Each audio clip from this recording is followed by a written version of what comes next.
উনি কি আজকের নেতা, বর্ষিয়ার নেতা? আর মিজানুর রহমান মিনু কত ভোটে জিতবে এটা বলে তো আমাকে বোকামি বানাতে দেন। উনি কোনো সময় হারেননি এবং সর্বোচ্চ বাংলাদেশের মধ্যে সর্বোচ্চ ভোট এখানে পাইছিল। এবার আশা করি তার থেকে বেশি ভোট পাবে যদি কোনো কারচুপি না হয়। এরা মাথার ব্রেন লস্ট হয়ে গেছে, আউল বাউল হয়ে গেছে, এটা পাগলা গারদে নিয়ে যেতে হবে। এটা হয়? এই লোকগুলা কি মিনু ভাইকে ভোট দিবে না?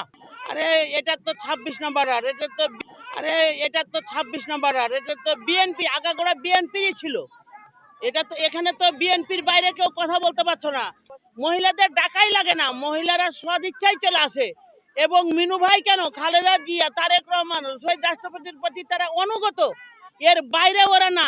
আপনারা যে ভোটার লিস্ট দিতে যাবেন, বাড়িতে কাউকেই পাবেন না, সব চলে এসে আপনারা তো দেখতে পাচ্ছেন যে কত। আর এখানে কেন মিনু ভাইয়ের সবখানে মহিলাই বেশি, পুরুষই কম। পুরুষরা তো এ ওয়ার্ড থেকে ও ওয়ার্ডে যায়, কিন্তু মেয়েরা কখনো কোনো ওয়ার্ডে তাদেরকে যেতে দেখিনি। আমি কালকেও ছিলাম মিনু ভাইয়ের এতে প্রচারণায়, ওখানে কিন্তু এই মেয়েরা যায়নি। যে কিন্তু মেয়েরাই যার যার ওয়ার্ডে তা সে অবস্থান করছে এবং খুব উৎসর মুখর পরিবেশ তাদের মধ্যে বিরাজ করছে।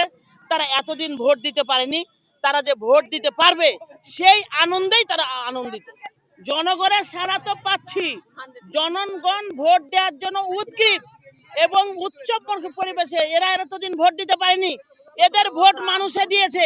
মরা মানুষও ভোট দিয়ে গেছে, মরা মানুষ ভোট দিয়েছে, বাড়ি থেকে শুনতে পাইছে, তা বলছে হারে মরা আমাদের ভোট দিয়ে গেল, বাড়িতে দেখা করে গেল না।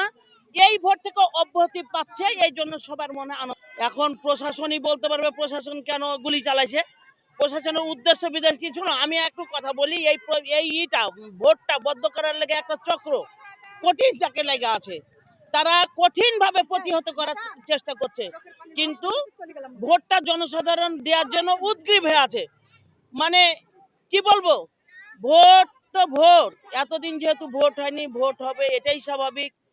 কিন্তু কেন যে তারা ভোট চাচ্ছে না বা ভোটটা হতে দিচ্ছে না, সেটাই আমার বোধগম্য না। ভোট হলে একটা গণতান্ত্রিক সরকার আসবে, এটাই তো স্বাভাবিক।